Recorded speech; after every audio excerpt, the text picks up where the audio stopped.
By day, Kathy Hong works for the Lethbridge Hurricanes, but her true passion is travel. This was the view from my friend's apartment. It's just so crazy.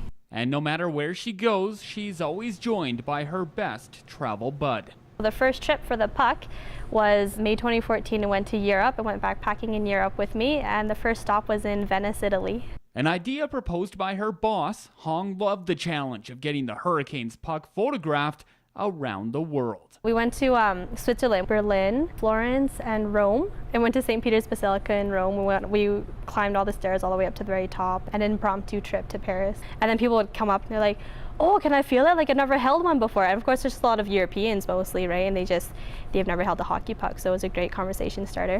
As for its most famous encounter, a prime seat with Pope Francis. We started hopping the fences to get as close to the Pope as we could.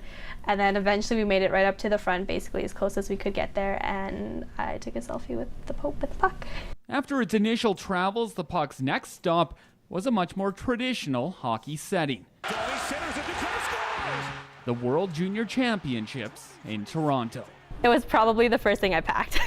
Nothing beats watching Canada claim gold at the World Juniors on home soil. You know, I saw a lot of really cool places in Europe, but that was probably the top of the list. But of all the places the puck has traveled, one spot it has never been, at least not yet, is on the ice. If it can play a hockey game in Europe or in Asia or, you know, Central or South America, wherever there might be hockey for whatever random reason, I'm not opposed to it by any means. It's just another experience for the puck. Which means its traveling days are far from done. Paul Kingsmith, Global News.